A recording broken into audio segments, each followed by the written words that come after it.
Rajasthan high court ने एक नाबालिग को 26 सप्ताह का गर्भपात की अनुमति देने से इनकार कर दिया है। गर्भपात की मांग पर लड़की के मेडिकल परीक्षण की रिपोर्ट को कोर्ट में पेश किया गया, जिसमें गर्भपात कराने की स्थिति में लड़की की जान को खतरा बताया गया। रिपोर्ट देखने के बाद जस्टिस संदीप मेहता की खंडपीठ ने गर्भपात की मांग को नामंजूर कर दिया। साथ ही गर्भपात कराने की स्थिति में क्रिमिनल केस दर्ज करने के भी निर्देश दिए। गौरतलब है कि लड़की के पिता ने अपनी नाबालिग लड़की के लापता होने और पुलिस द्वारा उसे ढूंढने के प्रयास नहीं करने पर बंदी प्रत्यक्षीकरण याचिका दायर की थी। याचिका के विचाराधीन रहने के दौरान पुलिस ने उसे ढूंढा, जो एक लड़के बीरम राम के साथ थी। उसके बाद लड़की को 5 अप्रैल को कोर्ट के समक्ष पेश किया गया, जहां उसने परिजनों के साथ घर जाने से मना करते हुए प्रतिवादी बीरम राम के साथ जाने की इच्छा जाहिर की। साथ ही उसके गर्भवती होने की भी बात कही, लेकिन लड़की को चाइल्ड वेलफेयर कमेटी के आदेश से उसके परिजनों के पास भेज दिया गया। उसके बाद की गई गर्भपात की मांग को कोर्ट ने सोमवार को इनकार कर दिया।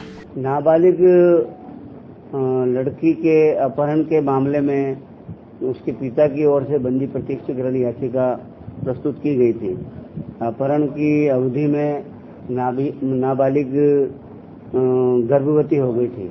इसके संबंध में माननीय न्यायालय के निर्देशानुसार लड़की का चिकित्सकीय परीक्षण करवाया गया। उसके तहत उसके गर्भ में 26 सप्ताह का भ्रूण पल रहा था। इस संबंध में माननीय न्यायालय ने मथुरा दास माथुर अस्पताल के सुप्रिंटेंडेंट को निर्देश दिए थे कि उसके बारे में एक बोर्ड गठित करे, जिसमें कम से कम 3 जो है फीमेल गायनेकोलॉजिस्ट हों और उसके बारे में जांच करके ये न्यायालय को बतावें कि क्या उसके भ्रूण की अवधि क्या है, पहला। दूसरा, क्या इस स्थिति में उसका टर्मिनेशन ऑफ प्रेगनेंसी किया जा सकता है, और तीसरा, क्या टर्मिनेशन ऑफ प्रेगनेंसी में उसकी माता को कोई खतरा है।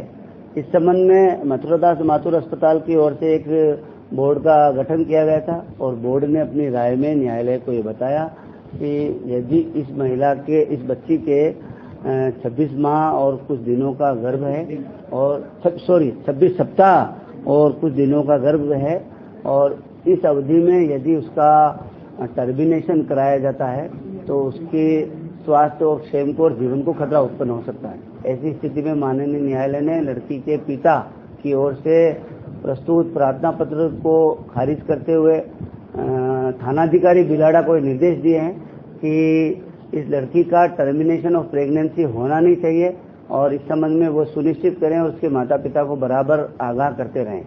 इस प्रकार से इस याचिका का निस्तारण किया गया।